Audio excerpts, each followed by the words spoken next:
video' লাগিলে যিমানেই বনাই নাথাকোঁ কিন্তু কিছুমান ভিডিঅ' মোৰ এলাহতে এডিট কৰিবলৈ থাকি যায় আৰু সেইকাৰণে এইটো ভিডিঅ' বহুত দিন আগৰে কেইদিনমান আগতে আমাৰ ঘৰত ভাগৱত পাঠ পাতিছিল আৰু যিহেতু বা আৰু মোৰ সেইদিন এখন বিহু প্ৰগ্ৰেম নাছিলে দুয়োজনী ঘৰতে আছিলোঁ দিনত আৰু এয়া হৈছে আমাৰ মায়ে ঘৰতে বনোৱা নাৰিকলৰ লাড়ু দুয়োজনী ঘৰতে আছিলোঁ যেতিয়া ভকতক সেৱা কৰাৰ পৰা পাকঘৰৰ কামখিনি দুয়োজনী একেলগতে কৰিলোঁ আৰু একেদিনাখনে আমাৰ গাঁৱৰ নামঘৰতো ভাগৱত পাঠ আছিলে এয়া ভাগৱত ভ্ৰমণ আহিলে আৰু আমি দুয়োজনী কামৰ মাজতে এবাৰ আহি ভাগৱতত সেৱা ল'লোঁ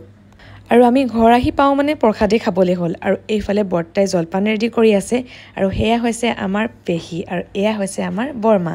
সকাম শেষৰ পাছত ভকতক বিদায় দিলোঁ আৰু বা আৰু মই যাব ওলাইছোঁ এতিয়া বিহুৰ অনুষ্ঠানলৈ আৰু আজিৰ দিনত ইমানেই বেছি গৰম আছিল আৰু কাপোৰযোৰ পিন্ধা পাছততো ক'বই নালাগে আৰু যিহেতু আমাৰ বিহু প্ৰগ্ৰেম আছে যাবতো লাগিবই আৰু আজি আমাৰ অনুষ্ঠান আছিলে বৰহাটত আৰু দেখিছেনে নহয় ইমান বেছি মানুহ হৈছে বিহু নাচি শেষৰ পাছত আমাৰ ৰাইজসকলক দেখিছেনে গৰমত অৱস্থা বেয়া দিনত যিমান গৰম আছিলে কিন্তু ৰাতিলৈ আকৌ বতৰটো অলপ বেয়া কৰি আহিলে আৰু সেইকাৰণে আমি সোনকালে প্ৰগ্ৰেম কৰি ঘৰলৈ বুলি উভতিলোঁ ভিডিঅ'টো শেষৰলৈকে চোৱাৰ বাবে থেংক ইউ